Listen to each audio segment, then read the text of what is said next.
திருச்சிற்றம்பலம். அடுத்த விரிவுரையாக செய்யுள் இலக்கம் இல்லை.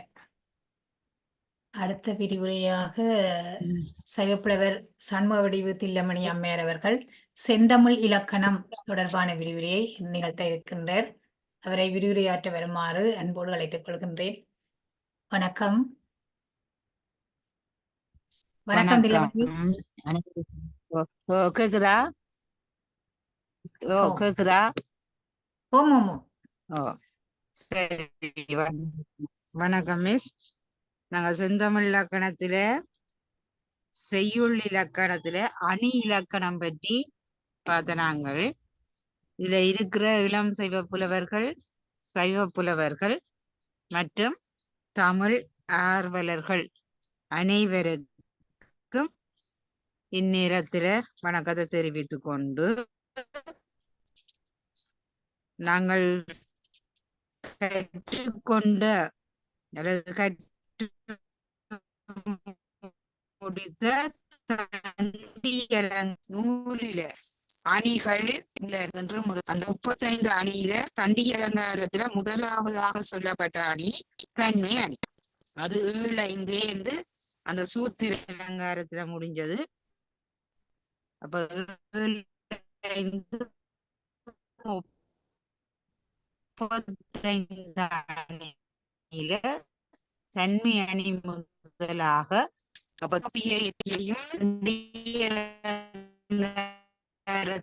வீரசூழியம் போன்ற வைத்துக் கொள்ளார். நாகலிங்கம் பண்டிதர் செந்தமிழ் தெளிவு கொஞ்சம் இல்லாம இருக்கு.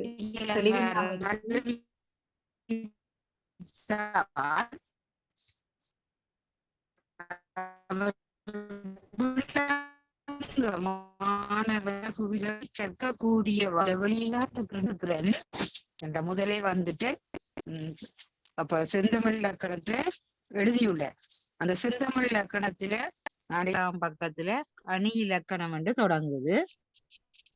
அதற்கு முன்னர் செய்யுளின்ற உறுப்புகளும் செய்யுளின்ற வகைகளும் பாகம் 2 அமைய பெற்றுள்ளது. அந்த பாகம் 1 இருப்பது தொல்காப்பியத்துக்கும் நன்னூலுக்கும் உள்ள ஒற்றுமை வேற்றுமைகளும், தொல்காப்பியத்துல குறிப்பிட்ட நன்னூல்ல இல்லாத சில விடயங்களும் பாகம் 1 இலக்கணம் எழுத்து சொல் பொருளோட அங்க கூறியிருக்கு. பாகம் 2 செய்யுள் இலக்கணம் கூறப்பட்டுள்ளது. அதுல முதலாவது யாப்பு. யாப்பண்டா யாப்பின் செய்யுளின் உறுப்புகள், செய்யுளின் வகைகள், பாவின் இனங்கள் அது விளக்கப்பட்டுள்ளது 1 தொடக்கம் 166ஆம் பக்கம் வரை. உங்களோட கைகள்ல புத்தகம் இருந்தால் சரி, அல்லது நீங்க பார்த்து கொள்வதற்கு, ஏனென்றா உதாரண பாடல்கள் இதுல உள்ள உதாரண பாடலை போடலாம். இல்ல பாடல் சில அணிகளை குறிப்பிட்டு கேட்டுட்டு அதுக்கு உதாரண பாடல், இந்த அணி என்றால் என்ன, உதாரண பாடல்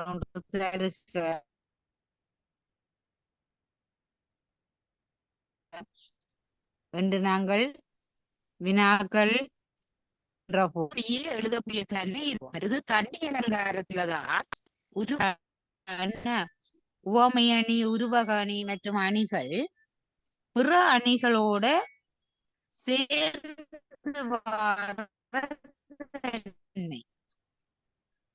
பிற அணிகளோடு சேர்ந்து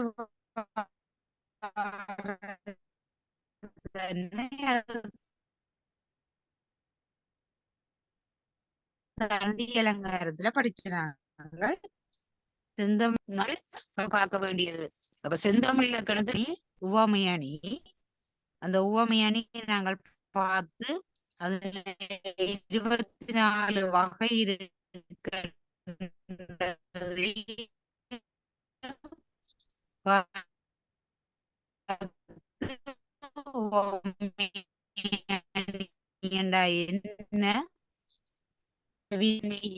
என்ன ரெண்டையும் உவமை காட்டி கூறுவது. நாங்க தன்னலங்காரம் படிக்கையும் தனியொரு அது எங்களுக்கு வேண்டாம் என்று நினைக்கிறதும் இல்லை. இளைஞர புலவர்கள் இது எங்களுக்கு வேண்டாம், ரெண்டும் ஒரே நூல்களினுடைய அமைப்புகள், நூல்கள்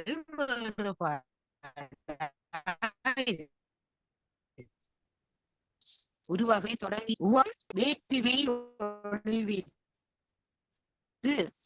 அங்க உவமை அணியில தெரிந்த பொருள், தெரியாத பொருள். அப்ப இங்க என்ன சொல்றார், உவமைக்கப்படுற பொருளும் உவமையா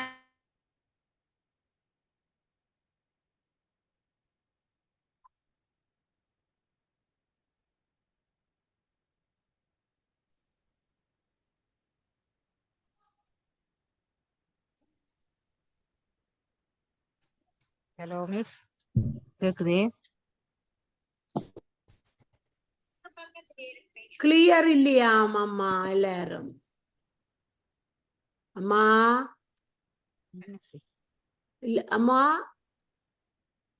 ஓம் ஓம் ஓம். கிளியர் இப்ப இல்லையென்று நின்றுட்டு மெசேஜ் வந்தது. போடினா. ஓ கேக்குதா? இப்ப நீங்க கேக்குதான்றது கேக்குது. எனக்கு என்ன செய்யும்? அப்ப சரி, அது கையில தூக்கி வச்சு செய்யறேன். அப்ப அப்படி செய்யறேன். சரியே, சரி சரி, கிட்ட வச்சு, மிக கிட்ட வச்சு செய்யறேன். ஓகே, பாப்பம், செய்து பாப்பம். நன்றி. சரியா? உவமையும் பொருளும் வேற்றுமை ஒளிவித்து ரெண்டுக்கும் வேறுபாடு காட்டாது இதுவே அது என்று ஒன்றென கூறுவது. ஒன்றென மாட்டில் அகுது உருவகமாகும். இது தண்டி அலங்காரத்துல உருவகத்துக்கு சொல்லப்பட்ட சூத்திரம். ஆனால் செந்தமிழ் இலக்கணத்துல சூத்திரம் இல்ல. உவமானத்துக்கும் உவமேயத்துக்கும் வேற்றுமையை நீக்கி இரண்டையும் ஒன்றாக நிறுத்தி பேசுவது உருவக அணி ஆகும். அப்ப உருவக அணி என்றால் என்னென்றால் இப்படித்தான் நாங்கள் எழுத வேணும்.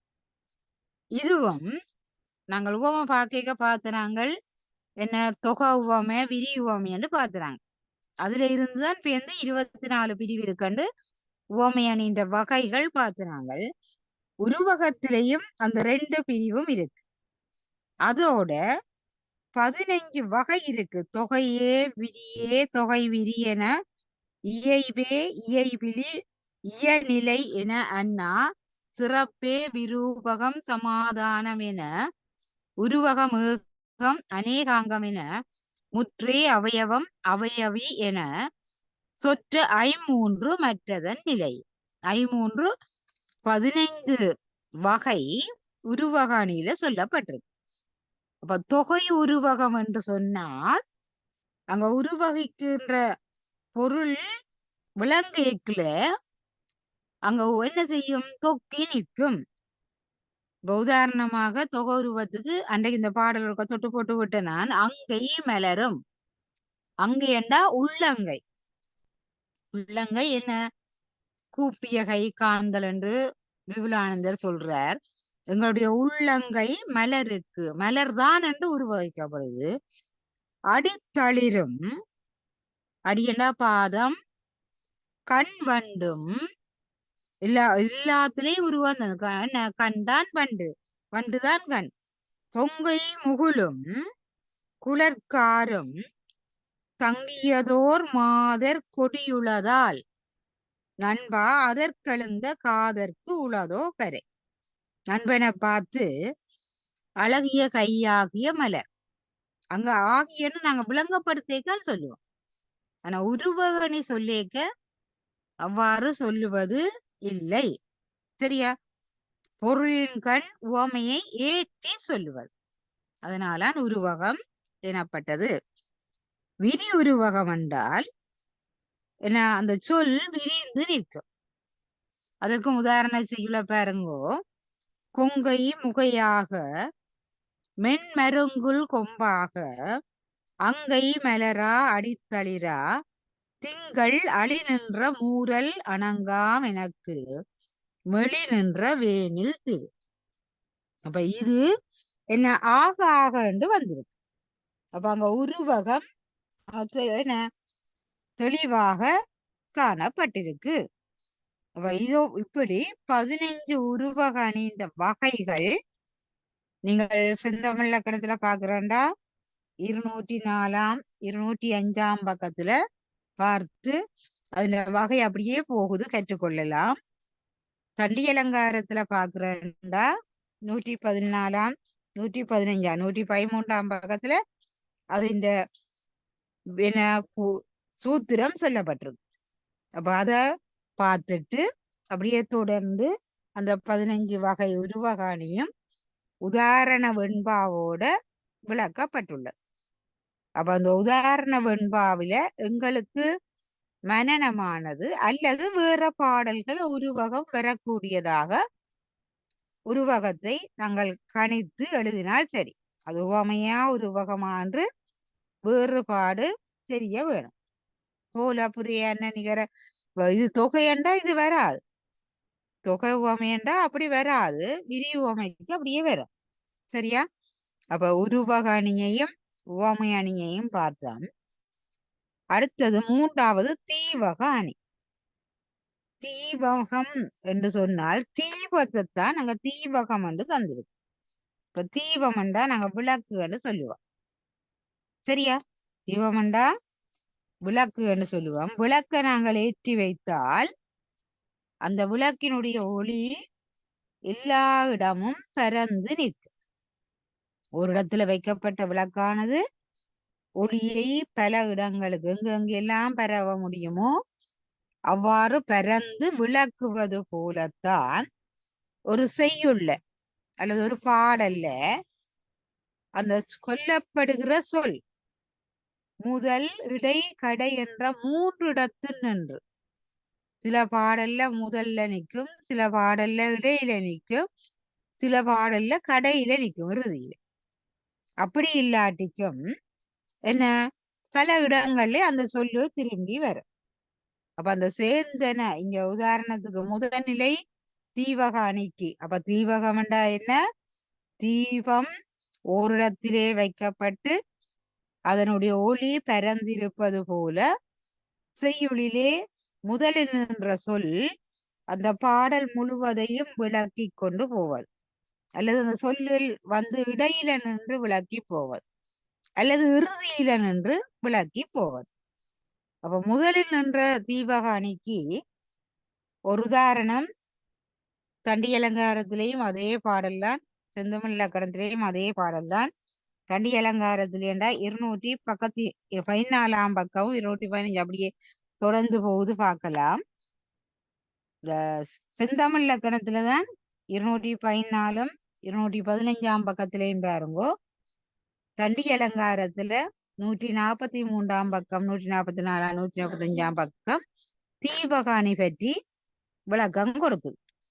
அதுல முதல்நிலை தீவகத்துக்கு சேந்தன வேந்தன் திருநெடுங்கண் செவ்வேந்தர். சேந்தன என்பது சிவந்த என்ற சொல்லில் பொருள்ல வரும். சரியா? சேந்தன் என்னும் சொல் என சிவந்த, சேந்தன வேந்தன். திருநெடுங்கண் வேந்தனடா அரசன். திருநெடுங்கண் செவ்வேந்தர் ஏந்து நடந்ததோர் ஒளி உளி குருதி திசை அனைத்தும் வீர சிலை ஒளிந்த வம்பும் மிசை அனைத்தும் புட்குலமும் வீழ்ந்து. அங்க என்ன சொல்றார்? அரசனுடைய நீண்ட கண்கள் வெகுளியால் சிவந்தன. ஏன்?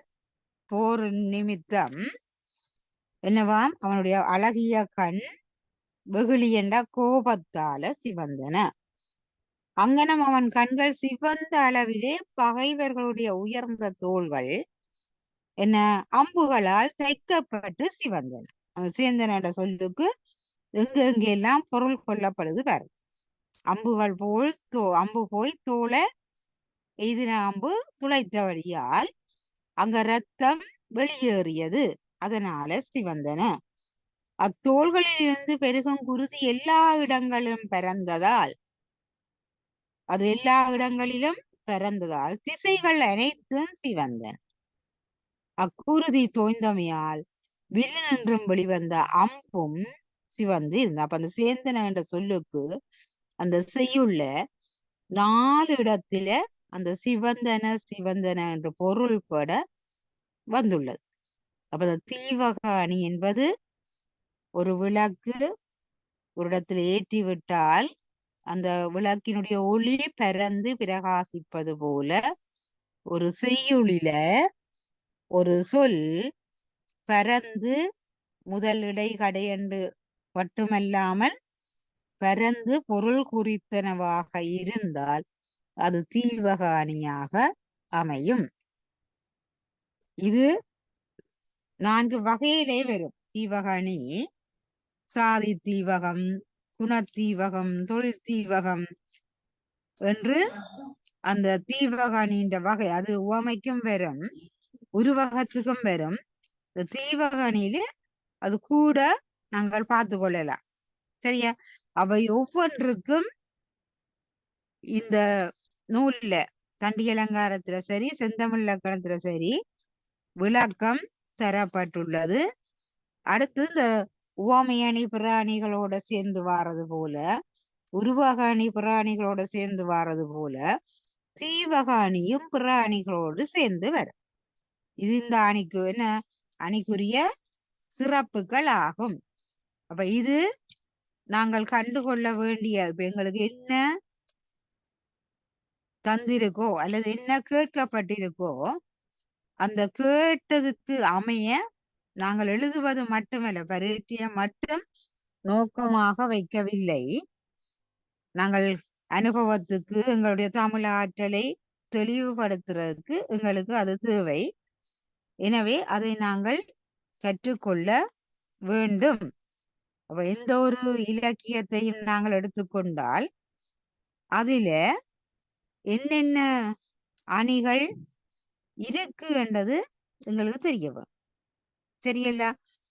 ஓ, அடுத்தது தீவக அணிக்கு பிறகு 35 அணியும் விளக்கம் செய்யாட்டிக்கும் சில அணிகளை நாங்கள் கற்றுக்கொண்டு அது நீங்கள் எந்த இலக்கியத்தில இருந்தும் செய்யுளை எடுத்து காட்டலாம்.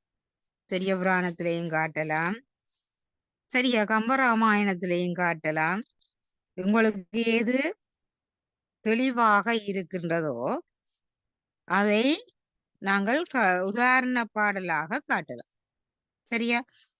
அடுத்து நாங்க பார்க்க போவது பின்வரு நிலை அணி. அதாவது செந்தமிழ் இலக்கணத்துல 4வது அணியா வரும் பின்வரு நிலை அணி. தண்டி அலங்காரத்துல 5வதா அது கூறப்படும். 2ஐயும் விளங்கிக்கொள்ளும். நாங்கள் தன்மை அணி முதலாவதாக வாருதல். செந்தமிழ் இலக்கணத்துல 216வது பக்கத்துல பார்த்தீங்கண்டா அந்த பின்வரு நிலை அணிந்த விளக்கம் இருக்கு. ஒரு செய்யுள் முன்னர் வந்த சொல்லாவது, ஒரு செய்யுளில முன்னர் வந்த சொல் அல்லது பொருள் அல்லது சொல்லும் பொருளும் பின்னர் பல இடத்தும் வரும். அந்த சொல்லு பல இடத்துல பின்னால வந்து கொண்டு இருக்குமாயின் அதுக்கு பெயர் என்ன? பின்வரு நிலை அணி. திருமந்திர பாடல்களை நீங்க பார்த்திருப்பீங்க. அந்த 4 அடியுடைய பாடல்ல அந்த முதல் 2 சீரும் ஒரே சீராக அமைந்திருக்கு. பெரும்பாலான திருமந்திர பாடல் அவ்வாறு அமைந்திருப்பதை பார்த்திருப்பீர்கள். சரியா? இது நீங்கள் கண்டுகொண்ட உதாரணங்களை வச்சுக்கொண்டு பார்க்கலாம். அப்ப ஒரு செய்யுளின் முன்னர் வந்த சொல்லோ அல்லது பொருளோ அல்லது சொல்லும் பொருளோ 3 சொல்லப்பட்டது. சொல்லாயிருக்கலாம், அல்லது அந்த சொல்லின் பொருள் குறித்ததாக இருக்கலாம், அல்லது சொல்லும் பொருளும் இணைந்ததாக இருந்தது. பின்னர் வருமாயின், சரியா, அதுக்கு பேர் தான் என்ன? பின்வரு நிலை அணி. இப்ப இதற்கு உதாரணமாக செந்தமிழ் இலக்கணத்துல அல்ல இது என்னோட சின்ன வயதுல இந்த செய்யுள் நீங்க படிச்சிருப்பீங்கள். வைகளும் வைகள் வரக்கண்டு, வைகளும் வைகள் வரக்கண்டு. அங்க வைகள் என்ற சொல்லுக்கு முதல் பொருள் நாள்தோறும். சரியா? வைகளும் வைகள் வரக்கண்டு அகுது உணரார். வைகளும் வைகளை வைகுமென்று இன்புறுவர்.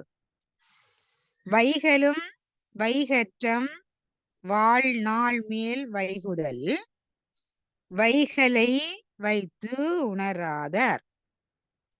செய்யுள திருப்பி பாருங்க. வைகளும் வைகள் வரக்கண்டு அகுது உணரார். வைகளும் வைகளை வைகுமென்று இன்புறுவர். வைகளும் வைகற்றம் வாழ்நாள் மேல் வைகுதல் வைகளை வைத்து உணராதார். அப்ப இங்க வைகள் என்ற சொல்லுக்கு பல பொருள் குறித்து இருக்கு. ஒரே சொல் போல இருக்கு. வைகளும் வைகளும் வைகளை வைகளை என்று திரும்பி திரும்பி அந்த சொல் வருகுது. ஆனால் அது பிற பொருள் குறித்ததாக இருக்கு.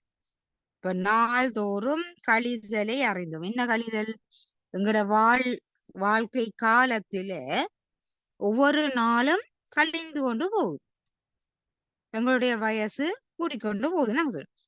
அறிந்திருந்தாலும் அதை நாங்கள் உணராதவராகி எப்பொழுதும் இது நமக்கு இருப்பதாகவே வைத்து சிலர் மகிழ்கையோ இப்படியே வாழ்ந்தால் காணும் என்று மட்டும் இப்படியே வாழ்நாள் இருக்கு, நாங்க சந்தோஷமா இருந்துட்டு போவோம் என்று என்ன எங்களுக்கு இறப்பு ஒன்று இருப்பது என்பதை உணராதவர் அல்லது நோய் ஒன்று இருப்பது என்பதை உணராதவர் இருக்கு. இங்கனம் நாள்தோறும் தம் வாழ்நாள் கழிதலை உணராதவர் நாளின் பெருமையை நன்கு அறியாதவராக இருப்பர். அந்த நாட்களுடைய பெருமையை நன்கு அறியாதவராக இருப்பர். சரியா? அந்த செய்யுளின் பொருள் அவ்வாறு அமைகிறது. இதுல சொல் பின்வரு நிலை அணி, பொருள் பின்வரு நிலை அணி, சொல் பொருள் பின்வரு நிலை அணி என்று 3க்கும் உதாரணம் தந்திருக்கு. அதை நீங்கள் பார்த்து கொள்ளுங்க. அடுத்தது நாங்க படிக்க வேண்டியது முன்ன விலக்கு அணி. சரியா? அல்லது விலக்கு அணி என்று சண்டி அலங்காரத்துல முன்ன விலக்கு அணி என்று இருக்கு. செந்தமிழ் இலக்கணத்துல பாத்தீங்கன்னா விலக்கு அணி என்று இருக்கு. ரெண்டும் ஒன்று. இப்ப தண்டி அலங்காரத்துல நீங்க பார்க்க வேணும் என்றால் 162ஆம் பக்கத்துல அந்த விலக்கணியை பார்த்து கொள்ளலாம். சரியா? இது முன்னதின் மரபின் அது முன்னே விலக்கே மூவகை காலம் மேவியது ஆகும். இந்த விலக்கு அணி இறந்த காலம், நிகழ்காலம், எதிர்காலம் என்ற 3 காலத்திற்கும் பொருந்தக்கூடியதாக அது கூடி வரும். சரியா? அப்ப இந்த விலக்கணி 3 வகையாக சொல்லப்பட்டிருக்கு. கண்டி ஆசிரியர் முன்ன விலக்கு எனவும் வீர சோழியர் தடைமொழி எனவும், சரியா, தொல்காப்பியர் அல்லது செந்தமிழ் இலக்கணம் விலக்கணி என்றும் விளக்கம் கொடுத்துள்ளார். அதை நாங்கள் தெரிஞ்சு கொண்டு இறந்த கால விலக்கணி, நிகழ்கால விலக்கணி, எதிர்கால விலக்கு அணி என்று அது 3 வகையிலே அமைந்து இருக்கும். அப்ப இந்த விலக்கணிக்கு நீங்கள் உதாரணம் பார்க்கிறது என்றால், சரியா, மற்றது விலக்கணியின் வகை, பொருள், குணம், தொழில், சாதி என்று வந்து அத்தோட காரணமும் காரியமும் வரும். சரியா? இதற்கு நீங்கள் உதாரணம் பார்க்கலாம். நிகழ்கால விலக்குக்கு, அதாவது நிகழ் வினை விலக்கு அணி. மாதர் நுழை மருங்குள் நோவ மணிக்குலை சேர் காதின் மிகை நீலம் கை புனைவீர். நீலம் கை புனைவீர். மீதுளவு நீநில வாட்கண் நெடுங்கடையே செய்யாவோ நாநீலம் செய்யும் நலம். இப்ப இங்க வந்து என்னத்த விளக்க போறார் என்றால், அந்த செய்யுள்ள சொல்லப்படுற கருத்தை விளக்கி சொல்ல போறேன். இது நிகழ்காலத்தில் நடந்த தலைவியின் அழகை மெல்லிய இடை வருந்த. தலைவியின் அழகிய மெல்லிய இடை. ஏன் பெண்களுக்கு என்ன மின்னல் போல இடை என்று சொல்வது. அந்த அழகிய குலை அணிந்த காது, குலை என்றா தோடு அணிந்த காதில் நீல மலரை மிகுதியாக புனையும் தலைவனே, காதின் மீது பார்வை விழுமாறு வந்து உலவுகின்ற நீல நிறம் உடையதாகிய நீண்ட கண்கள். அந்த நீலமணியை பார்ப்பதற்காக அந்த கணவனுடைய கண்கள் அத்தகைய அழகை செய்யாதோ என்று நினைத்து காதில் புனையும் நீலப்பூவை தவிர்க்க வேணும். அதான் விளக்குற. காதில் அணிகிற நீலப்பூவை அவள் போட்டிருக்கிற தோடினுடைய அழகை பார்ப்பதற்காக காதிலே வைக்கப்பட்ட பூவை அவர் விளக்குகின்றார். இது நிகழ்காலத்தில் நடந்த, அதாவது உடனேயே நடந்து கொண்ட நிகழ்வை அப்படியே தலைவி அணிந்திருந்த நீலப்பூவை விளக்குவதாக இந்த விளக்கணி செய்யுள் அமைந்திருக்கிறது. அதுபோல காரண விளக்கு என்றால் ஒரு காரியத்துக்கு காரணம் இருக்கும், அந்த காரியத்தை விளக்கி சொல்வது. சரியா? காரண விளக்கு. அப்ப காரியத்துக்குரிய காரணத்தை விளக்குறன்னா விட்டு விடுறது விளக்கு. அதுபோல காரியம் விளக்குன்னா காரியத்தை விளக்குவது. அப்ப இதுல இந்த விளக்கு அணியும் பிற அணிகளோட சேர்ந்து வரும். பிற அணிகளோட சேர்ந்து வரும். அந்த சேர்ந்து வர்ற சிறப்பை நீங்கள் தண்டி அலங்காரத்துல பார்த்து அல்லது செந்தமிழ் இலக்கணத்துல கூட அதுல ஒவ்வொன்றுக்கும் உதாரண செய்யுள்கள் தரப்பட்டிருக்கு. அந்த உதாரண செய்யுள்களை வச்சு கொண்டு நீங்கள் பார்த்து அறிந்து கொள்ளலாம். சரியல்ல? அப்ப விளக்கணி என்றா என்னென்று பார்த்துட்டீங்க. விளக்கணி 3 காலத்திலேயும் அமைந்திருக்கும். அதனுடைய வகை, குணம், தொழில் என்று வரும். ஏனைய அணிகளோட அது ஏது விளக்கு என்றா ஏது என்ற ஒரு அணி இருக்கு. சரியா? பின்வரு நிலை விளக்கு என்றா பின்வரு நிலை என்று ஒரு அணி இருக்கு. இப்ப நீங்க படிக்க அப்படி. சரியா? அடுத்த நாங்க படிக்க வேண்டியது வேற்று பொருள் வைப்பணி. வேற்று பொருள் வைப்பணி என்ற பெயர்ல தண்டி அலங்காரத்துல தந்திருக்கு. இந்த செந்தமிழ் இலக்கணத்துல பாத்தீங்கன்னா வேற்றுமை அணி என்று தந்திருக்கு. அப்ப ரெண்டுக்கும் என்ன வித்தியாசம்? ஒப்பாகும் இயல்பு வாய்ந்த இரு பொருள்களை எடுத்துக்கொண்டு நாங்கள் உவமையில சொல்லப்பட்ட ஒப்பாகிற ரெண்டும் ஒரே மாதிரி இருக்கிற பொருளை எடுத்துக்கொண்டு அவற்றை ஒரு பொருளாக முன்னர் காட்டி முதல் செய்யுள்ள சொல்லேக்க ரெண்டும் ஒன்று என்பதாக காட்டி பின்னர் அவை வேற்றுமைப்படும் வகையிலே சொல்லிக் கொண்டு பின்னால வரைக்க செய்யுள்ள அந்த ரெண்டு பொருளும் வேறு என்று காட்டுவதுதான் வேற்றுமை அணி ஆகும். இதை நாங்கள் தெளிவாக தெரிஞ்சிருக்கணும். கண்டி அலங்காரத்துல சூத்திரம் இருக்கு. முன்னொன்று தொடங்கி தண்டி அலங்கார பக்கம் சொல்லுறேன். 183ஆம் பக்கத்துல 7வது அணியாக வேற்று பொருள் வைப்பணி என்று இருக்கு.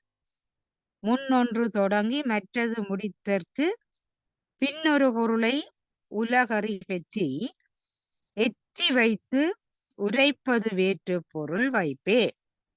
ஒரு பொருளினுடைய திறமண்டா அதனுடைய பெருமதி முதற்கண் உரைத்து தொடங்கி அது முடிப்பதற்காக பின்னும் ஒரு பொருளை உரைத்து உலகறிய ஏற்றி சொல்வது. உலகறிய என்ன?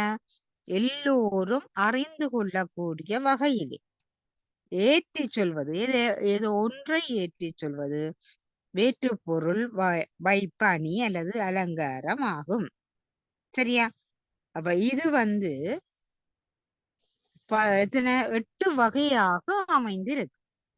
நாங்க வேற்றுமை எட்டு நீங்க பாக்குறல இந்த வேற்று பொருள் அணி 8 வகையாக அமைந்திருக்கும்.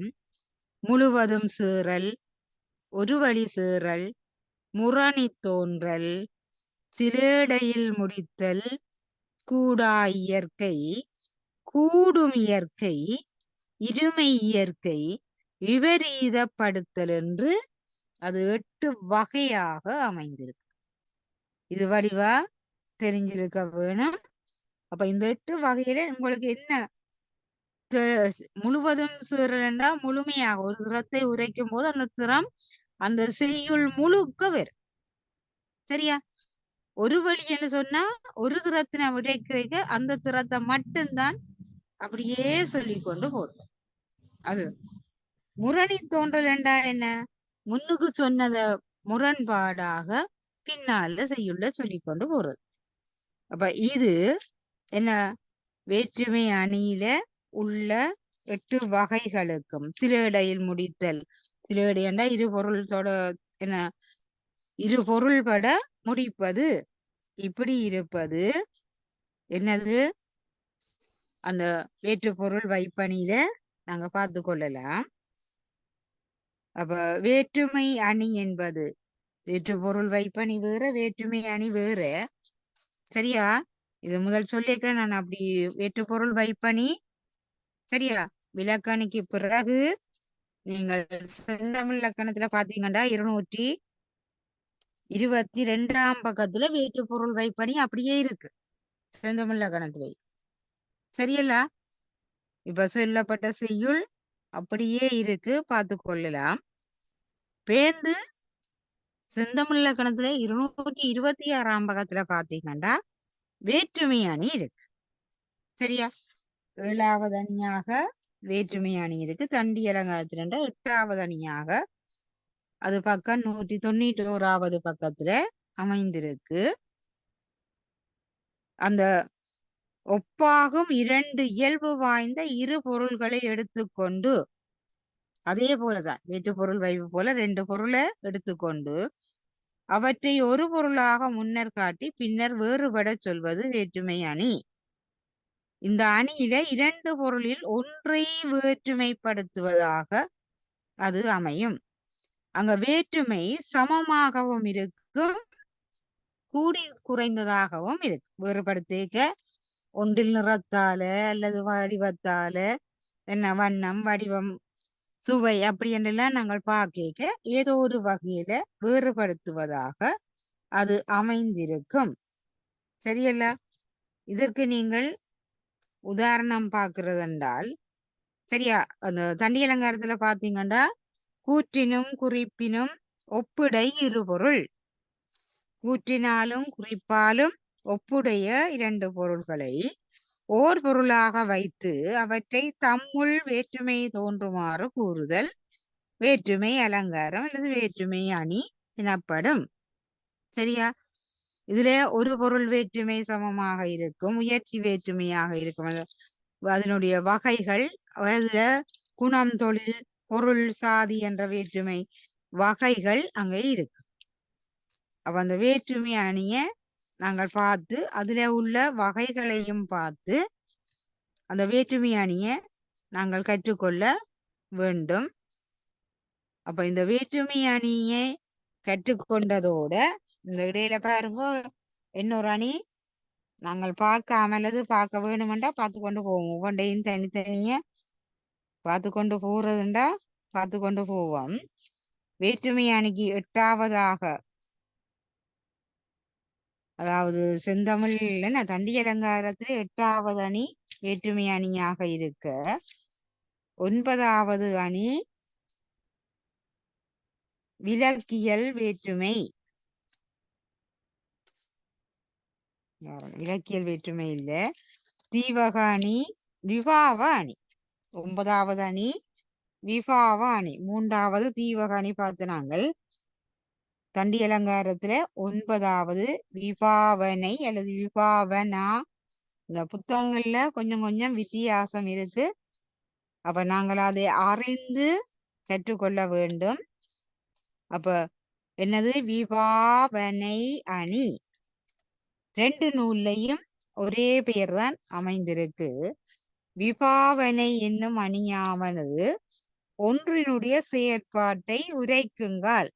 ஒன்றினுடைய செயற்பாட்டை சொல்லும் போது பலரும் அறிய நிகழும் காரணம் ஒழித்து வேறொரு காரணத்தை கற்பிப்பது. சரியில்ல? வீர சோழியம் சொல்லியிருக்க இயல்பு விபாவனையும் குறிப்பு விபாவனை என்று ரெண்டா சொல்லுவார். ஆனா தண்டி அலங்காரத்திலே அவர் அதை அப்படி பிரிக்கையில விபாவனை அயற்காரண விபாவனை அயற்காரண இயல்பு விபாவனை என்று ரெண்டாக அங்க பிரிக்கிறார். அப்ப அவற்ற பிரிப்புக்கும் வீர சோழியத்துக்கும் வித்தியாசம் இருக்கு. செந்தமிழ் இலக்கணம் குறிப்பு விபாவனை, பொது விபாவனை என்று, அபரீத விபாவனை என்று அவர் அதை வேறுபடுத்தி பொருள் வேறுபடுவதை எடுத்து காட்டுகிறார்.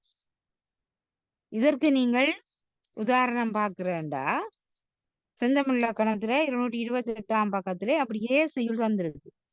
தீயின்றி வேந்தமியோர் சிந்தை செலுத்துறல், வாயின்றி மஞ்சை மகிழ் தூங்கும், வாயிலாரின்றி சிலரூடல் தீர்ந்தார் இகலின்றி கன்றி சிலை வளைக்கும் கார். அங்க என்ன செய்கிறார்? தீயின்றி வேன் தமியோர் சிந்தை செலும் தேறல், வாயின்றி மஞ்சை மகிழ் தூக்கும்.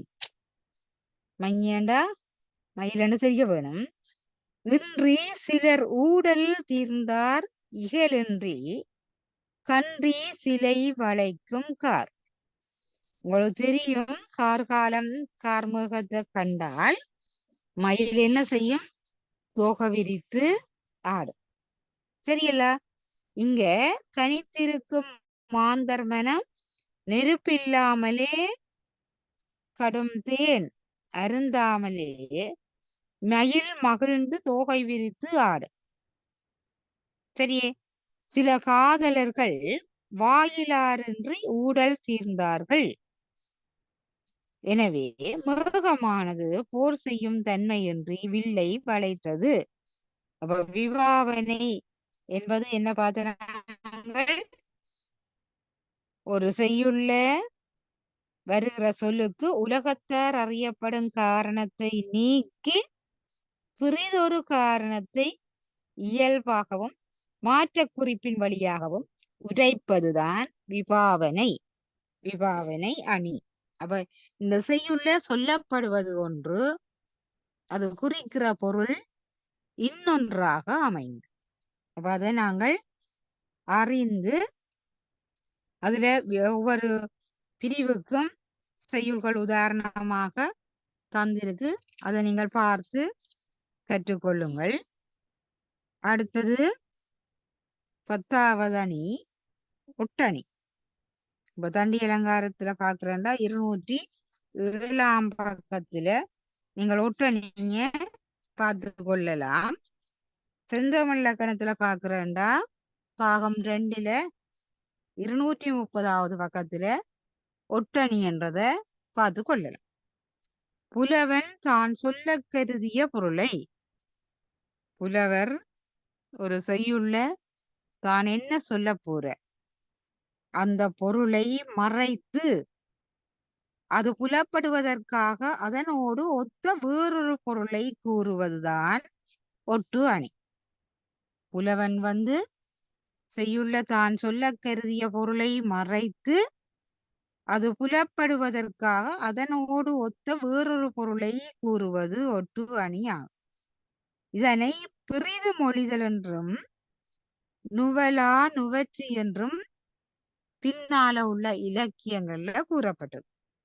இத நாகலிங்கம் பண்டிதர் எடுத்து காட்டுகிறேன். பின்னால உள்ள நூல்கள்ல இவ்வாறு சொல்லியிருக்கு. அந்த தண்டி அலங்காரத்துக்கும் நாகலிங்கம் பண்டிதர்கிட்ட செந்தமிழ் இலக்கணத்துக்கும் இதான் வித்தியாசம்.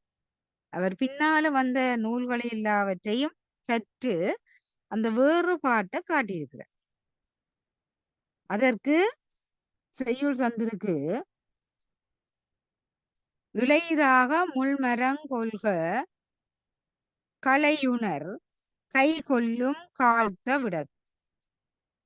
அதாவது பகையரசரை முள்மரத்தின் மேல் வைத்து ஏற்றி கூறி பீலி பெய் சாகாட சிறு சிறுமப்பண்டம் சால மிகுத்து பெய்.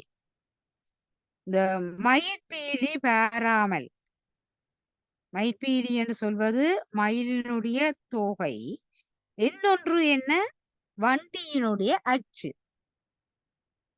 சகடம் என்றது வண்டி. வண்டி என்றா அது என்ன, மோட்டார் வண்டியாக இருக்கலாம் அல்லது பெரிய வாகனங்கள் எல்லாவற்றுக்கும் அச்சு என்று ஒன்று இருக்கும். அப்ப அச்சு முறிந்து விடும் என்பது. இப்ப மயில் என்ன செய்யும், அந்த ஒரு காலத்துல தோகையை கழட்டி விடும். அந்த தோகையை கழட்டி விடுறதால மயிலுக்கு ஒரு நாளும் தீங்கு வராது. சரியா? அவர் சொல்ல வந்தது என்ன, ஒரு வண்டிக்கு அச்சு முறிந்து விட்டால் அது என்ன செய்யும், இயங்காது. எனவேதான் அது ஒட்டணி என்ற அணிக்கு உதாரணமாக அவர் தந்திருக்கிறார். அப்ப இங்க தண்டி அலங்கார ஆசிரியர் உள்ளுரை உவமையில அனைத்தையும் ஒட்டணியின் பால் சொல்லியிருக்கிறார். வீர சோழியர் உள்ளுர உவமையை விவாவனை என்னும் அணியில் சேர்த்தபடியால் தண்டி அலங்காரக்கார ஒட்டணியின் வகையனே என்ன விவாவாணியுள் அடங்காதவை என்று பிரித்து சொல்லியிருக்கிறார். ஆனா தொல்காப்பியர் உவமையை உள்ளுரை உவமையாக காட்டியிருக்கிறார். ஏனைய உவமம் என்று அது 2 பிரிவா பிரிச்சு போட்டு அந்த உள்ளுரை உவமை அகப்பொருள்ல வருது.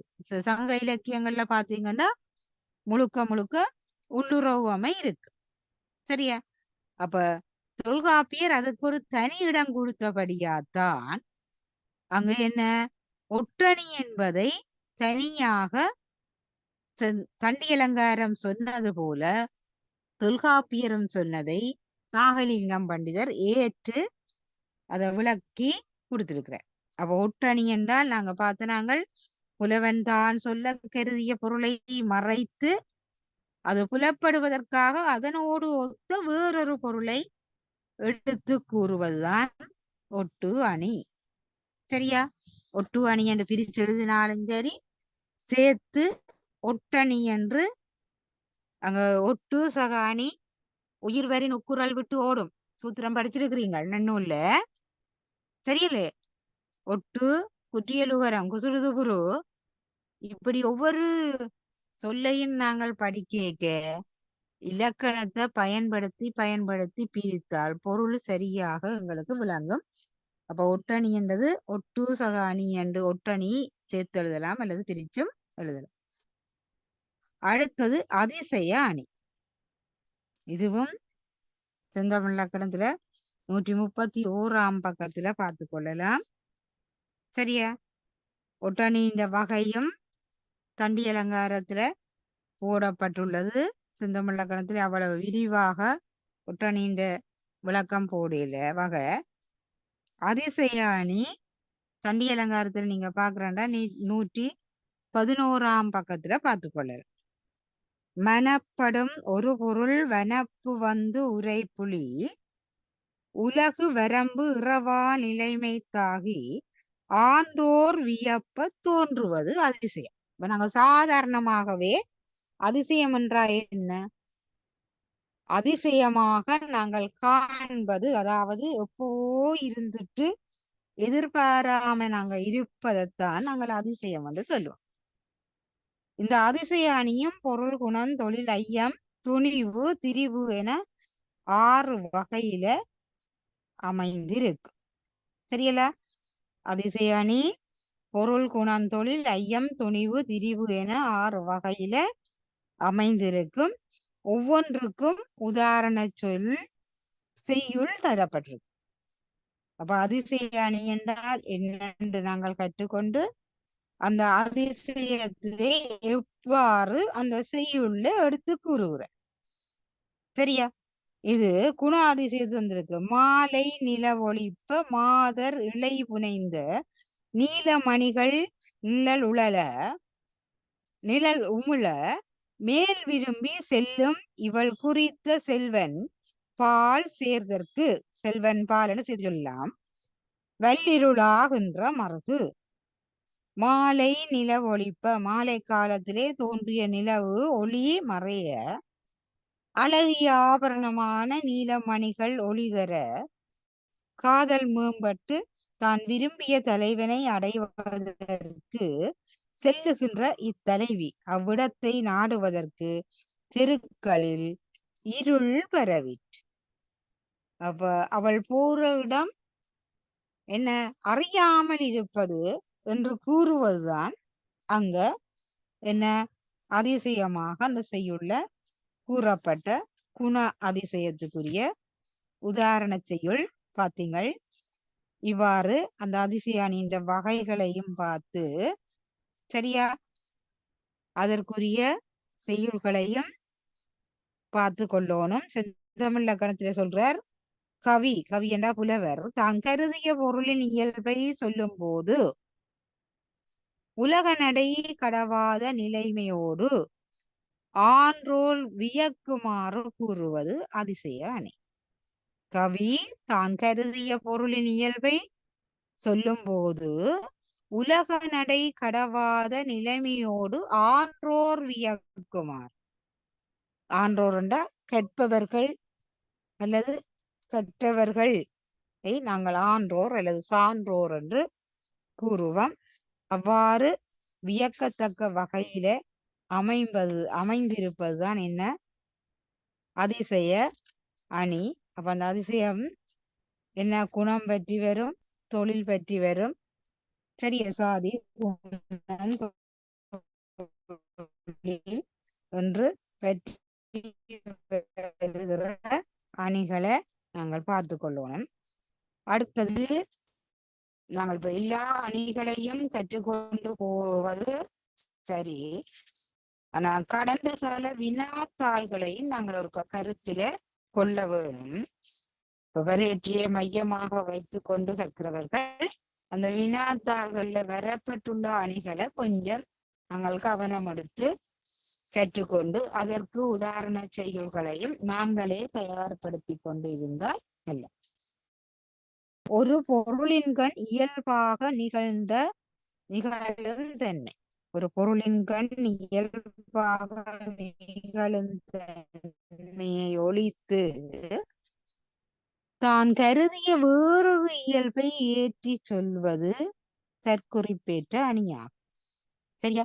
என் செந்தமிழ் இலக்கணத்திலே அவர் வசன விளக்கமா தான் தாரு, தண்டிய அலங்காரத்தில் என்றால் சூத்திரமா தருவார். அப்ப ரெண்டையும் நாங்கள் ரெண்டு கற்க நெறியிலையும் இருக்கிறவர்கள் அதை அறிந்து கற்கணும். பெயர் பொருள் அல்பொருள் என இரு பொருளினும் இயல்பின் விளைதிறன் அன்றி அயல் ஒன்று தான் குறித்து ஏற்றுதல் தற்குறிப்பேற்றம். பெயரும் பொருளும் பெயர்தல் அல்லாத பொருளும் ஆகிய இருவகையான பொருளின்கண் நிகழும் தன்மையை விடுத்து வேறொன்றினை ஏற்றி சொல்லுவது தற்குறிப்பேற்ற அணி எனப்படும். சரியல்ல? அப்ப இதுல பெயர் பொருளும் பெயர் அல்லாத பொருளும் சரியா ரெண்டு பொருள் அங்க வரும்.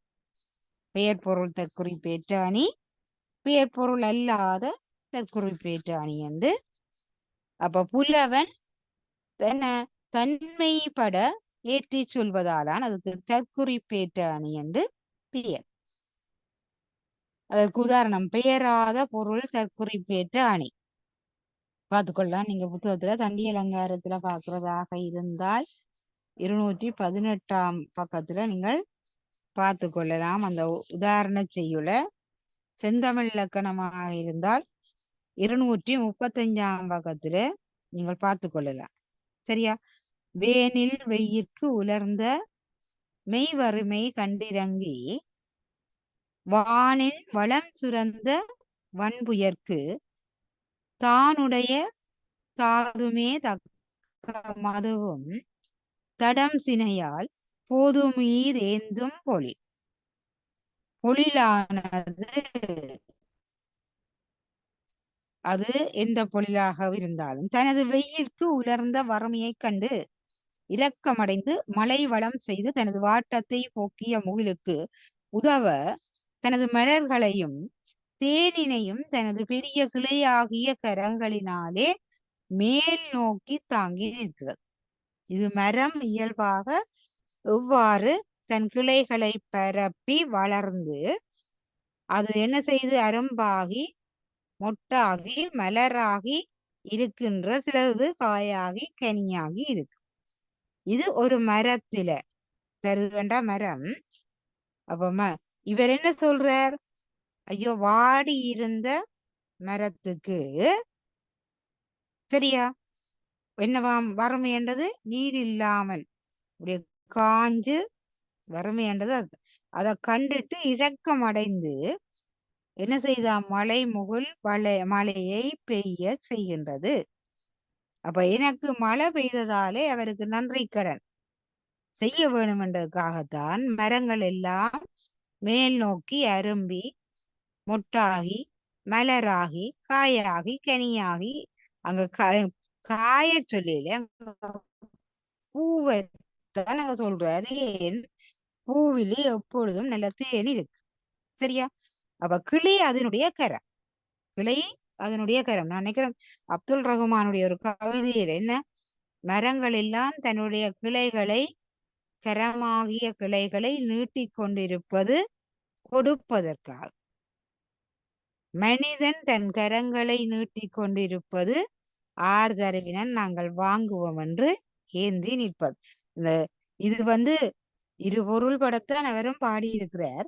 அப்ப தற்குறிப்பேற்ற அணி என்பது அந்த புலவன் தான் சொல்ல வாரது இன்னொரு இயல்பா ஒரு பொருள்ல நிகழ்கிற தன்மையை இன்னொன்றிலே ஏற்றி சொல்வது. அப்ப நான் நினைக்கிறேன் உங்களுக்கு தற்குறிப்பேற்ற அணி விளங்கி இருக்கும். இப்ப கடந்த காலங்கள்ல வந்த அணிகள்ல இதுவும் ஒன்றாக இருக்கும். அதுபோல கணக்க பாடல் தற்குறிப்பேற்ற அணிக்கு நீங்கள் பார்த்துக்கொள்ள நினைக்கிறேன். தண்டி அலங்காரம் படிக்க சொன்னான். இந்த கம்பராமாயணத்தில இல்ல நலவெண்பாவில, அது ராமாயணத்து கதைக்குள்ளதான் வருது நலன்ற கதை. நலவெண்பாவில நலன் தமயந்திய என்ன காரலில் கானகத்து என்ன காரலில் விட்டுட்டு வாரான். அப்ப அவள் முழிச்சு பார்க்கிறாள், நித்திரையில விட்டுட்டு வாராள். அவள் முழிச்சு பார்க்கிறாள், நடுக்காடு இருள் சூழ்ந்திருக்கு, ஒன்றுமே தெரியல. அவள் வேதனைப்பட்டு கொண்டிருப்பதை கண்ட சிவற்கோழி தமயந்தியினுடைய வேதனையை தாங்க மாட்டாமல் தன்னுடைய வயிற்றிலே அடித்து சூரியனை கெரியா வா என்று கூவி அழைப்பது போல இயல்பாக சேவல் கூவும். கூவி சூரியன் வரவை குறிக்கும். அவர் என்ன செய்கிறார்? புலவர் தானேற்றி சொல்கிறார். அப்படி நிறைய செய்யுள் சினிமா பாட்டுல கூட பல அணிகளை நாங்கள் கண்டுகொள்ளலாம். ஆனால் இப்ப நாங்கள் தமிழ் என்றபடியால் ஏழுமானவரை இலக்கியங்கள்ல இருக்கிற அணி சிறப்புள்ள பாடல்களை உதாரணமாக காட்டினால் நன்றி இல்லை. அப்படி எழுதுவது சொல்லிக்க எழுதுவத தவறு என்ற இலக்கியம் நிறைய எங்கள்ட தமிழ்ல இருக்கு. அதனால தமிழ் மொழிக்கு இனிமை செழுமை பெருமை இருக்கு. அப்ப அந்த சிறப்புக்கு இலக்கியங்களை நாங்கள் பார்த்து தற்குறிப்பேற்ற அணிக்கு சரி அல்லது வேறு அணிகளுக்கும் அவ்வாறே நாங்கள் எழுதி கொள்ளலாம். அடுத்தது நாங்க படிக்க வேண்டியது ஏது அணி. ஏது என்ற காரணம். இப்ப நாங்க சொல்லுவோம் என்ன, ஒரு நிகழ்வு நடக்க வேணுமா இருந்தா அதுக்கு ஒரு காரணம் இருக்கும். ஒரு காரியம் நடக்க இருக்க வேண்டும் என்றால் அதுக்கு ஒரு காரணம் இருக்கு. ஏதாவது ஒரு பொருளின் இடமாக இதனால் இது விளைந்தது என்று ஏது புலப்பட கூறுவதுதான் ஏது அணி. சரியா? ஏதாவது ஒரு பொருளினிடமாக இதனால் இது விளைந்தது என்று ஏது புலப்பட கூறுவது ஏது அணியாகும். சரியா? இது காரக ஏது ஞாபக ஏது என இருவகைப்படும். சரியே? காரணம் வெளிப்படையாக வந்தால் அது காரக ஏது, காரணம் குறிப்பாக வந்தால் அது ஞாபக ஏது என்று 2 வகைப்படும். சரியா? இதற்கும் உதாரண செய்யுள் தரப்பட்டிருக்கு. நீங்க செந்தமிழ் இலக்கணத்துல பாக்குறேன்டா 236ஆம் பக்கத்துல பார்த்து கொள்ளுங்க. சரியா? தண்டி அலங்காரத்துல பாக்குறது என்றால் 221ஆம் பக்கத்துல அதை பார்த்து கொள்ளுங்க. சரியல்ல? யாதொன்றிலும் இதனின் இது விளைந்ததென்று ஏது விதந்து உரைப்பது ஏது, ஏது விதந்து உரைப்பது ஏது, அதுதான் காரகம் ஞாபகம் என இருதிறப்படும். இது தண்டி அலங்காரத்து சூத்திரம். சரியா? ஓ, இதற்கு செய்யுள நீங்க பாக்குறேன்டா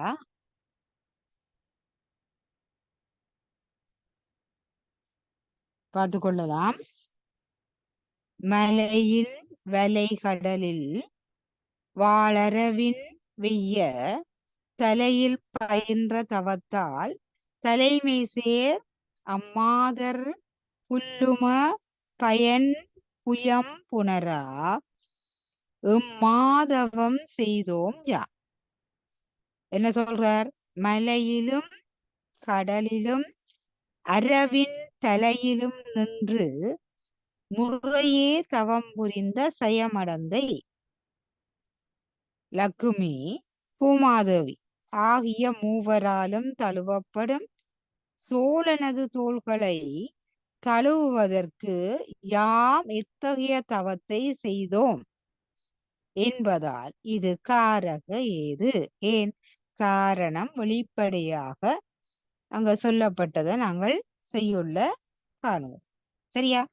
மலையிலும் கடலிலும் அரவின் தலையிலும் நின்று முறையே தவம் புரிந்த செயமடந்தை லக்குமி பூமாதேவி ஆகிய மூவராலும் தழுவப்படும் சோழனது தோள்களை தழுவுவதற்கு யாம் இத்தகைய தவத்தை செய்தோம். இதுதான் அந்த பாடலுடைய பொருள் விளக்கம். இப்படி ஏது அணிக்கு பல பாடல்கள் உதாரணம் தந்து அந்த ஏது அணியின் வகைகள் கூறப்பட்டு சரி அவற்றுக்கும் உதாரண செய்யுள்கள் தரப்பட்டிருக்கு. அப்ப அதை நீங்கள் பார்த்து கொள்ள வேண்டும். அடுத்தது நாங்க படிக்க வேண்டியது நுட்ப அணி. சரியா? இப்ப நுட்பம் என்றாலே உங்களுக்கு விளங்கும் என்ன, மிக இலகு விலை இல்லாமல் கஷ்டப்பட்டு அதை அறிவதுதான், நுண்மையாக அறிவதுதான் நுட்பம் என்று நாங்க சொல்லுவோம். அப்ப ஒன்றை நுண்மையாக அறிவது செய்யுளே எவ்வாறு சொல்லப்படுது அல்லது செயலினாது வெளிப்படையாக சொல்லாமல் குறித்து உணருமாறு நுட்பமாக வெளிப்படுத்துவது நுட்ப அணியாகும். குறிப்பினாலாவது அல்லது செயலினாலாவது வெளிப்படையாக சொல்லாமல் குறித்து உணருமாறு நுட்பமாக வெளிப்படுத்துவது நுட்ப அணியாகும். அப்ப இது 2 வகை வரும். என்ன? குறிப்பு நுட்பமும் தொழில்நுட்பம். சரியா? இந்த 2 வகைக்கும் செய்யுள் தந்து விளக்கம் தந்திருக்கு. இந்த செந்தமிழ் இலக்கணத்துல அந்த செய்யுளுக்குரிய விளக்கம் தரைக்க மிக தெளிவுபடுத்தி நாகலிங்கம் பண்டர் போட்டிருக்கிறார். அப்ப அதை நீங்கள் பார்த்து கற்க வேண்டும். சரியா? தெரிவு வேறு தண்டி அலங்காரத்துல சூத்திரத்தை நீங்க பாக்குறேன்டா, தெரிவு வேறு கிளவாது குறிப்பினும் தொழிலினும் அரிதுணர் வினைத்திறன் நுட்பம் ஆகும். தான் சூத்திரம். தெரிவு வேறு கிளைவாது குறிப்பினும் தொழிலினும் அரிதுணர் வினைத்திறன் நுட்பம் ஆகும். தண்டி அலங்காரத்துல 136ஆம் பக்கத்துல நுட்ப அணிக்கு தந்திருக்கு. இதுவும் குறிப்பு நுட்பம் தொழில்நுட்பம் என்று 2 வகையாக வரும். அந்த 2 வகைக்கும் செய்யுள் தந்திருக்கு. அதை நீங்கள் பார்த்து கற்றுக்கொள்ளுங்கள். அடுத்தது நாங்க படிக்க வேண்டிய அணி லேச அணி. லேசண்டா என்ன? அங்க நாங்க பார்த்தோம்னா நுட்பம் மிக நுணுகியார இருக்கும். லேசன்றது மிக இலகுவில செய்யலாம். அப்ப ரெண்டுக்கும் குறிப்பு வெளிப்படும், சரியா? குறிப்பு வெளிப்படுக்கும் சத்துவம் பிறிதின் மறைத்துரையாடல் லேசமாகும். அதாவது புலவன் கருதியதை வெளிப்படுத்தும் சத்துவமாகிய குணங்களை, என்ன சத்துவம்? எங்கட குணங்கள் 3: ராஜத குணம், சாத்வீக குணம், தாமத குணம். அதுதான் இங்க சத்துவ என்று தந்திருக்கிறார். சானா இப்ப இந்த பிள்ளை இல்லாம தத்துவ என்று சொல்லாமல் இங்க பார்த்து படிச்சு கொள்ளணும். இப்ப எங்களுக்கு சாத்வீக குணம் மேலோங்கி இருக்கவ. இத பெரிய புராணத்துல கூட நாங்க பார்க்கலாம். இந்த சுந்தரமூர்த்தி நாயனார் வரலாறு இருக்கு இளஞ்சிவப்புலவர்களுக்கு. சுந்தரமூர்த்தி நாயனர் தில்லையில போய் நடராஜ பெருமான கண்டு வழிபட்டத சேக்கிழார் ஒரு பாடல்ல தந்திருக்கிறார். எல்லாருக்கும் அந்த பாடல் தெரிஞ்சிருக்கும். 5 பேர் அறிவும் கண்களே கொல்ல. எங்களுக்கு 5 பெரிய அறிவு இருக்கு. அந்த 5ம் எங்க வந்திருக்கா? ஒடுங்கி கண்ணுல வந்துட்டு. மெய்வாய், கண், மூக்கு, செவி, அந்த கண்ணுக்குள்ள எல்லாம் வந்துட்டு. ஏன்? அந்த பெரிய கூத்த பெருமானுடைய நடன காட்சி. 5 பேர் அறிவும் கண்களே கொல்ல அளப்பெரும் கரணங்கள் 4. அளப்பெரும் என்று சில பேர், அதாவது கூறுவதற்கு எல்லை இல்லை. சிந்தையே ஆக குணமுறு கரணங்கள் 4. எங்களுக்கு என்ன? புறக்கரணம் இந்த 5. அகக்கரணம் எங்கள்கிட்ட 4 இருக்கு. அதான் அந்த கரணம் என்று 10 இருக்கு. மனம், புத்தி, சித்தம், அகங்காரம். அந்த கரணங்கள் 4ம். அடுத்து சொல்ற சிந்தையே ஒரே சிந்தையாக இருக்க குணமுறு 3. என்ன குணம்? தாமத குணம், சாத்வீக குணம், ராஜத குணமுறு 3ம் திருந்து சாத்வீகமையாகும். அப்ப 3 குணம் இருந்தாலும் அங்க சாத்வீக குணம் மேலோங்கும். எங்கள்ட்ட ராஜத குணமோ அல்லது தாமத குணமோ மேலோங்காமல் என்ன சாத்வீக குணம் மேலோங்கி இருப்பது நலம். அப்ப அதைத்தான் நீங்க சொல்ற. சரியே? இப்ப நாங்க பொன்னாங்கன்னு நினைச்சு கொள்ளுங்க. கருதியதை வெளிப்படுத்துகின்ற சத்துவமாகிய குணங்களை புரிதொன்றால் நிகழ்ந்தனவாக மறைத்து கூறுவதுதான் லேச அணி ஆகும். சரியா? அதாவது மனதிலே உட்கொண்ட கருத்தினை வெளிப்படுத்துவது சத்துவம் அல்லது சாத்வீகம். இது மெய்ப்பாடு. சரியே? இப்ப நாங்கள் ஒன்றை கண்டு ஒன்ன அது வெறுப்பாயிருந்தால் முகம் எங்கள்கிட்ட வெறுப்பாயிருக்கு. இல்ல கண்ட உடனே அது என்ன மலர்ச்சியாக இருந்தால் முகம் நல்ல மலர்ந்து இருக்கு. அப்ப மெய்ப்பாடுதான் அது. மெய் கண் பட்டு விளங்கும். எதனால் நடந்தது என்பதற்கு உண்மையான காரணத்தை மறைத்து, இது என்னத்தால நடந்தது என்று காரணத்தை மறைத்து நம்பத்தகுந்த வேறொரு காரணத்தை சொல்லுவதுதான் லேச அணி. சும்மா சொன்னால் யாரும் கேட்க மாட்டினோம். எனவே நம்பத்தகுந்த ஒரு காரணத்தை சொல்லுவது லேச அணி. சரியா? இதற்கு ஒரு உதாரணம் செந்தமிழக்கணத்துல நல்ல ஒரு உதாரணம் தந்திருக்கிறார். இந்த சோழ மன்னன் உலா போந்த சோழன் ஏறி வந்த குதிரையை தொழுது அதனால் அரசன் மேல் காதல் கொண்டு நீர் வார்ந்த கண்ணை உடையவரான பெண்கள் தமது கண்ணீர் வார்ந்த நிகழ்வுக்கு காரணமாகிய உண்மை நிகழ்ச்சியை மறைத்து சோழனின் சேனை வருதலால் ஆகாயம் வரை எழுந்த பூதூளியானது உள்ளே பூந்த. பூதூளி என்ற நாங்கள் தூசு துணிக்கின்னு சொல்லுவோம், புழுதி பறக்கிறது. சரியா? உள்ளே பூதலால் கண்ணீர் வடித்தது என்று அந்த கவிஞர் சொல்லுவதுதான் இந்த லேசாணிக்குரிய சிறப்பு. இப்ப சோழனுடைய அழகை கண்டு சில பேருக்கு ஆனந்த கண்ணீர் பெறும். அதே நேரத்துல சில பேருக்கு என்ன வரும், சோக கண்ணீர் வரும். அப்ப என்ன, புகழ்வது போல பழித்து கூறுதலும் இருக்கு, பழிப்பது போல புகழ்ந்து கூறுவதும் இருக்கு. இது எங்கள்ல கூட நாங்கள் பார்த்து கொள்ளலாம்.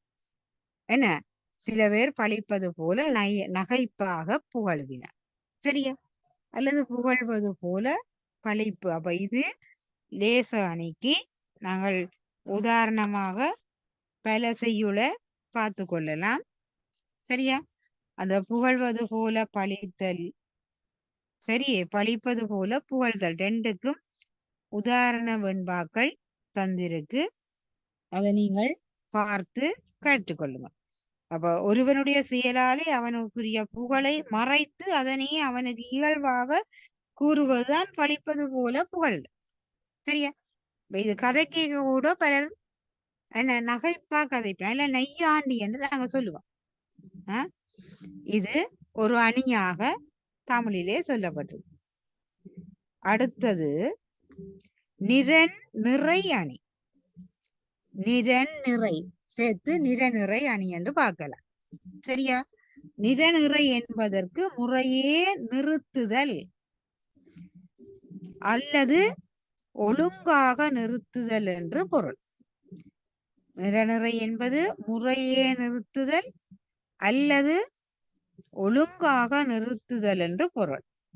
நிறுத்த முறையே பொருள் கொள்வது என்பது பொருந்தும். முறையாக நிறுத்தப்பட்ட சொல் அல்லது பொருள் அதன் இயல்பை விளக்கும் சொல்லாக இருந்தால் அது நிறை அணியாகும். நிறை அணியாகும், அதை பார்த்துக்கொள்வோம். அவ்வாறன்றி முன் வைத்ததன் இயல்பை இறுதியில் வைத்த பொருளை அந்த இயல்பை முதலிலும் வைத்து சொல்வது எதிர் நிறை அணி என்று அதனுடைய வகை அமைந்துள்ளது, சரியா. நிறநிறையும் எதிர் நிறை என்ற ரெண்டு வகை அந்த நிறை அணிக்கு உதாரணம் சொல்லப்பட்டிருக்கு. இதுவும் நீங்க ரெண்டு நூல்லையும் பார்த்து கற்றுக்கொள்ளலாம். உங்களுக்கு தேவையான என்னடா எங்களோட பாடத்திட்டத்துல ஒவ்வொருத்தருக்கும் என்னென்ன அணிகளுக்கு என்னென்ன நூல்கள், சரியல்ல. யாப்பு அலங்காரத்துக்கு என்று இன்னென்ன நூல்கள் தந்திருக்கு, யாப்புக்கு இன்ன நூல், அணிக்கு இன்ன நூல் என்று தந்திருக்கு. அப்ப நாங்கள் அவற்றை அடியொற்றி கற்று இதுல உள்ள செய்யுள்களை எழுதினால் நல்ல இல்ல எங்களுக்கு நன்றா தெரிந்த செய்யுள். நானுங்க ஓமியானி தண்டி அலங்காரம் படிப்பிக்க சொன்னானுங்க திருமுறையில நாவுக்கரசர் சிதம்பர பெருமான தில்லைக்கூத்தனை பார்த்து அவன் அழக பாடேக்க அவன் தோற்ற பொலிவை அப்படியே சொல்றார். குனித்த புருவமும் கொவ்வை செவ்வாயில் குமன் சிரிப்பும் பனித்த சடையும் பவளம்போல் மேனியில் பால்வெண்ணீரும், இப்படி அங்க ஒவ்வொரு அழகையும் சுட்டி சுட்டி பாடிக்கொண்டு போற. இப்படி நாங்கள் எந்த இலக்கியங்கள்ல இருந்தும் நாங்கள் உதாரணங்களை எடுத்து போடுவது நல்லது. மீண்டும் மீண்டும் சொல்லுவது என்னென்றால், அணிய விளக்கிட்டு அணி என்றா என்னென்று விளக்கம் கொடுத்துட்டு அதுக்கு உதாரணம் தந்து விளக்குகண்ட கட்டாயம் உதாரணம் சொல்லுவோம். அதுக்கு உரிய புள்ளி நாங்கள் உதாரண செய்யுள் எழுதாட்டிக்கு இல்லாம போகும். அப்ப அதற்காக நீங்கள் இதுல இருக்கிற செய்யுள கூட எழுதினால் நாங்கள் பிள்ளை என்று சொல்வதற்கு இல்லை. அதே போலத்தான் யாப்பரங்களை கேரியர் படிப்பிக்க சொன்ன வெண்பான்னு சொன்னால் வெண்பாவை நீங்கள் எழுதி போட்டு அதை அசை சீர் எல்லாம் பிரிச்சு தலையெல்லாம் எடுத்து காட்டுகின்ற ஒரு கேள்வி வந்தால் உங்களுக்கு நன்றாக தெரிந்த ஒரு வெண்பா, அது என்னத்திலே இருந்தாலும் சரி, முருகனே செந்தில் முதல்வனே சொன்னார் அல்லது அவையாற்ற வெண்பா சொன்னவர், இப்படி எந்த வெண்பாவை நீங்கள் எடுத்தாலும் அதை என்ன அசைக்கு பிரிக்கணும், சீருக்கு பிரிக்க வேணும், பேந்து சீரும் சேரைக்க தலைய பார்க்க வேணும். அப்படி வரைக்க சீர் நிறைவு செய்தால் அது அடியாக பேந்து மாறும், அடிய பார்க்க வேணும். அங்க வெண்பாண்டா தனிச்சொல் வருகுது ஒன்று பார்க்க வேணும், சரியா. அந்த தனிச்சொல் இவ்வாறு அமையும் என்று பார்க்க வேணும். அப்ப இதுக்கு இப்ப இதுல தர்ற பாடல்கள் எல்லாம் அல்ல உதாரணமாக தந்திருக்கிற பாடல்கள் அல்ல செய்யுள்கள் எல்லாம் பெரும்பாலும் வெண்பாவிலாம் தந்திருக்கு. அப்ப நீங்க இந்த வெண்பாவை பாடமாக்கியோ அல்லது என்ன விதப்பட்டும் எழுதினால் உங்களுக்கு சில நேரம் ஒரு கேள்விக்கு அல்ல 2 கேள்விக்கு உங்களுக்கு தெளிவான விடைய எழுத முடியும். சரியா? அப்ப திருப்பி சொன்னவர் உங்களோட பாட்டுல ஒரு ஆக்கம் செய்யும் கொண்டு அது ஒரு புறம் இருக்க, இந்த செய்யுளை எடுத்து அசசீர் சரியா பிரிக்கணும். நேரச சொல்லன்னா அது ஈரசையா, மூவாசையா, நாலசையா அப்படி பிரிக்க வேணும். என்ன அசையும் சீரைக்கு என்ன தலைவு அங்க வந்திருக்கு. வெண்பாண்டா தலை தட்டாமல் இருக்கணும்டா வெண் சீர் வெண்டலையாக இருந்தால்தான் வெண்பாவில சரி.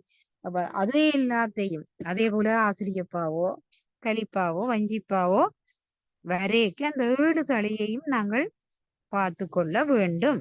அப்ப அதற்கு இந்த செய்யுள்கள் எங்களுக்கு என்ன செய்யும்? பெரிய ஒரு பக்கபலமாக இருக்கு. அப்ப நாங்கள் ஏன் இவ்வளவு பாடலையும் படிக்க வேணும் அல்லது இவ்வளவு பாடலையும் நாங்கள் ஏன் விளங்கிக் கொள்ள வேணும் என்றால் இப்படித்தான் அது அமைந்திருக்கு என்பது. அதோட என்ன அங்க எதுகமோன தோட அது எல்லாவற்றையும் கூட இந்த செய்யுள்களை நாங்கள் பார்த்து கொள்ளலாம். அப்ப அதன்படி நீங்கள் பார்த்து கொள்ளுங்கள். அடுத்தது ஆர்வ மொழி அணி. ஆர்வ மொழி மிகுப்பது ஆர்வ மொழியே தண்டி அலங்காரத்து சூத்திரத்துல வருது. அதாவது உள் நிகழ்ந்த ஆர்வம் பற்றி நிகழும் மொழி மிக தோன்ற சொல்லுவது. உள் நிகழ்ந்த ஆர்வம் பற்றி நிகழும் மொழி மிக தோன்ற சொல்வது. தெரியல? இப்ப ஒருவர் ஒரு செய்தியை பார்த்து அப்படியே உள்ளத்திலே அவருக்கு எழுந்த மகிழ்ச்சி தான் வார்த்தையாக வெளியில வரும். என்ன, நீ இத போல நல்லா எல்லாவற்றையும் செய்து எல்லாற்ற பாராட்டையும் பெற்று நல்லா இருக்க வேணும் என்று நாங்கள் ஒருவரை வாழ்த்துவதாக இருக்க அவற்றை உள்ளத்திலே அந்த செய்க பதிந்து வார சொல். அதனாலான் அதற்கு என்ன பெயர்? ஆர்வ மொழி அணி. சரியல்ல? தண்டி அலங்கார ஆசிரியர் கூட அதே பொருளைத்தான். ஆர்வம் என்பது பற்றுள்ளம் என பொருள் வரும். ஆர்வம் என்றால் என்ன? பற்றுள்ளம். நாங்க ஆர்வம் என்ற சொல்ல பார்த்திருக்கிறோம். பல பேருக்கு அது என்ன பொருள் விளங்குச்சோ தெரியா. பற்றுள்ளம் என பொருள் வரும். பற்று உள்ளம் காரணமாக எடுத்துக்கொண்ட பொருளின் தன்மையை மிகைபட சொல்வது ஆர்வ மொழி அணி. சொல்லுதா? அப்படி எந்த செயலையும் அங்க நாங்கள் எடுத்து காட்டலாம். இதுல நல்ல ஒரு செய்யுள் தந்திருக்கு. சொல்ல மொழி தளர்ந்து சோறும் துணை மலர்ந்தோன் புல்ல இருதோள் புடை பெயரா மெல்ல நினைவோம் இனி நெஞ்சிரிடம் போதா என்பால் வளை தாராய் வந்ததற்கு மாறு. அலங்கரிக்கப்பட்ட மாலை அணிந்தவனே, நீ எம்மிடத்தில் வந்ததற்கு கைமாறாக எதை நான் செய்வோம் அல்லது எதை சொல்வோம். சரியா? உன்னை பற்றி சொல்ல நினைத்தால் எங்கள் மொழிகள் தடுமாறி சோர்வடைந்து நிற்கும். இப்ப நாங்க சிலரை பற்றி புகழ்ந்து கூறேக்க நாங்க சொல்லுவோம் எங்களோட நாவால அவரை புகழ்ந்து கூறுறதுக்கு எங்களுக்கு தகுதியே இல்லை, அவ்வளவுக்கு அவர் திறமையை பொருந்தியவர். அப்படி உன் தோள்களை தழுவ முயல்வோமாயின் எங்கள் இரு தோள்களும் உன் தோளுக்கு அளவாகும். சரியா? வளர்வன அல்ல. அவ்வளவு நீ தோல் பலம் மிக்க உயர்ந்தவன். என்னத்தால? பண்பால உயர்ந்தவனாக இருக்கலாம், குணத்தால உயர்ந்தவனாக இருக்கலாம். உன் புகழை முழுவதும் நினைவோம் என்றால் எங்கள் நெஞ்சில் இடம் போதாது. சரியா? இங்கு பெண்பால் ஒருத்தியின் ஆர்வம் புலப்பட, அதாவது ஒரு பெண் ஒரு ஆடவனை பார்த்து அவனுடைய அழக எவ்வாறு விளக்கமாக சொல்கிறான் என்பதை சொல்ல வருகிற கருத்து தான் அது ஆர்வமாக இருக்கு. சரியல்ல? அப்ப ஆர்வ மொழி அணி என்பது நாங்கள் பார்த்துட்டோம். இதே தண்டி அலங்காரத்திலையும் நீங்கள் பார்த்து கொள்ள வேணும். சரியா? இளஞ்சிவப்பு. அடுத்தது சுவை அணி. இப்ப சுவையண்டா உங்களுக்கு தெரியும் என்ன? நடனத்தில 9 சுவை சொல்லப்படும். நவரசம். எங்கட உணவில 6 சுவை சொல்லப்பட்டிருக்கு. சரியல்ல? அப்ப இந்த சுவை அதேதான். மனதில் நிகழும் தன்மை புறத்தார்க்கு தோன்றுமாறு உடம்பின் கண் தோன்றுவது சுவையாகும். அதாவது உடம்பின் கண்ணா மெய்ப்பாடு என்று அதை சொல்லு.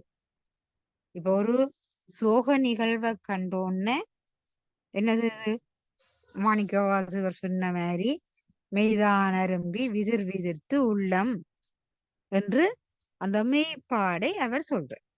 சரியில்ல? அதுபோல அந்த மெய்ப்பாடு அமைந்திருக்கும். மனதிலே நிகழும் தன்மை புறத்தார்க்கு தோன்றுமாறு உடம்பின் கண் தோன்றுவது சுவையாகும். இது மெய்ப்பாடு எனவும் படும். இதனை தொல்காப்பியர் 8 வகையாக சொல்றார்.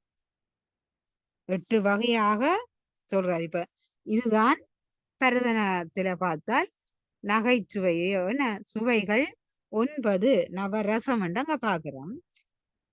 நகையண்டா சிரிப்பு, அழுகை, இழிவரல் இழிவரல்ண்டா அருவருப்பு, மறுக்கைண்டா ஆச்சரியம், அச்சம், பெருமிதம் என்றா வீரம், வெகுளி என்றா கோபம் என்று முதலில் சொன்னான், உவகை என்று 8 மெய்ப்பாட்டை எடுத்து காட்டி அந்த 8 மெய்ப்பாட்டுக்கும் உதாரண செய்யுள் தந்திருக்கு. இதுதான் இதுல சிறப்பு. இத நீங்க போய் நலவன் பாவிலையோ அல்ல ராமாயணத்திலேயோ பாத்தீங்கன்னா இதே சுவையணி செய்யுள் இருக்கு. சரியா? அதே போல நீங்கள் திருமுறையில பார்த்தாலும் அல்லது 4000 திவ்ய பிரபந்தத்துல பார்த்தாலும் சுவை அணி உள்ள பாடல்கள் இருக்கு. அப்ப அந்த சுவை அணிக்கு நாங்கள் 8 அணிக்கும் 8 சுவைக்கும் தந்திருக்கிற உதாரண செய்யுள நீங்களே பார்த்து கற்றுக்கொள்ள வேண்டியது உங்களுடைய பொறுப்பு. எல்லாவற்றையும் ஒவ்வொன்றாக விளக்கி சொல்லிக்கொண்டு போவது என்பது எங்களோட காலம் போதாத நிலைமை. அது உங்களுக்கு விளங்க வேணும். எனவே நாங்கள் அதற்கு ஏற்ப கற்றுக்கொள்ளது விளக்கை ஏற்றி விட்டால் அதை அணையாமல் எண்ணெய் விட்டு தூண்டி அது சுடர் விட்டு எரிய செய்வது நாங்கள்ல. அதுபோல உங்களுக்கு பரீட்சைக்கு இன்ன பகுதி இருக்கின்றது பாடத்திட்டம் தந்திருக்கு. அந்த பகுதிக்கு இன்னென்ன விடயங்கள்லாம் உள்ளது என்று நாங்கள் வகுப்புகள அவ்வப்போது விளக்கங்கள் தருகின்றோம்.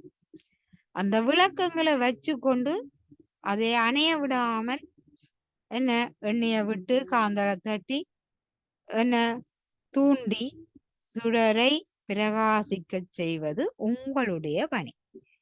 அப்ப இது என்ன டீச்சர் கொஞ்சத்தை படிப்பிச்சு போட்டு அப்படியே விட்டுட்டா எனக்கு ஒன்றுமே விளங்கல என்றெல்லாம் குறையாகவோ அல்லது நிறைவில்லாமல் இருப்பது என்பது இப்ப நேர உண்மையாக கற்பிப்பது என்ன பொறுத்த மட்டும் இலக்கண பகுதி நேர எழுதி விளங்கப்படுத்தி கற்பிக்கிறது நல்ல வடிவாக விளங்கி கொள்ளும். இப்ப இது விரிவுரை வகுப்பில தான் நாங்க செய்கிறோம். அப்ப விரிவுரையாக செய்வது இலக்கணம் மிக கடினம். பவனத்திரமிஸ் எல்லாம் பேப்பர் கிளாஸ் இயக்கல ஒவ்வொரு வினாவுக்கும் நாங்கள் போட்டு எழுதி செய்யறதாக இருந்தால் உங்களை திரையில போட்டு செய்யறேன்டா காலம் போதாது. ஆனா உண்மையா நேர கற்கைக்கு அப்படி நேரடியாக எழுதி விளங்கப்படுத்தி கலர் சோக்கு எல்லாம் பயன்படுத்தி எல்லாம் நாங்கள் உங்களுக்கு பிரிச்சு காட்டேக்க அது மிக தெளிவாக இருக்கும். அப்ப நீங்க தான் அது ஒருக்கா அந்த குறைய நிவர்த்தி செய்ய வேணும். குறையாக இல்லாமல் நிறைவாக்கி கொள்ள வேண்டும். நேரம் சரியாகுமா மிஸ்? ஓ மிஸ் அதான் அரை மணி தியாலம் கூட அதான் கூறிட்டுது. உங்களுக்கு இப்பதான் நீங்களும் களைச்சு போவீங்களா 18வது இல்லாட்டி இன்னும் அடுக்க அவங்கள விருப்பம் வேண்டாடுங்க அதால இல்ல, ஒன்றும் இல்லை. என்னடா இவைக்கு விளங்க வேணும் தான். இவட்ட கொஞ்சம் பார்த்து கொள்ளணும். 18வது அணியில நிக்கிறான். 35 அணி இல்லோ இன்னும் ஒரு 2 வகுப்பில அதை பிரிச்சு எடுத்து விடுவான். சரி சரியா? ஆனந்த் மிஸ். 2 நூலையும் அல்லோ பார்க்கிறோம். ம் இந்திய அலங்காரம் முதல் கற்பித்தாலும் இப்ப அவர்களுக்கு அது புரியாததுல இப்ப 2ஐயும் சேர்த்து சொல்லிக்க விளக்கம் சரியாக இருக்கும். ம் இப்ப நாங்கள் சொல்லப்படுற விடயங்களை நீங்கள் கற்று உங்களை தயார் நிலையில் ஆக்கிக் கொள்ள வேண்டும். இது மீண்டும் மீண்டும் சொல்வது உங்களுக்கு தெரிந்த செய்யுள்களை உதாரண செய்யுளாக, அது சில நேரம் ஒரு தொடராக இந்த சினிமா பாடல்னா தொடராக மட்டும்தான் வரும், தனி செய்யுளா எடுக்கல. அதுக்காகத்தான் நாங்க இலக்கியங்கள்ல எடுத்து செய்யுளை காட்டுங்கன்னு சொல்வது. அதுதான் சரியா?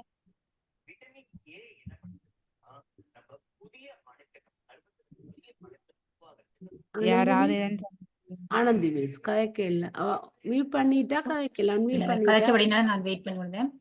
சரி, ஆமா. இதுவரையும் ஒரு நீண்ட விரிவுரையாற்றிய சைவப்புலவர் சண்முகவடிவு தில்லைமணி அம்மையாருக்கு சைவப்புலவர் சங்கத்தின் சார்பிலும் பயன்பெற்ற உங்களின் சார்பிலும் நன்றிகளை தெரிவித்துக் கொள்கின்றேன்.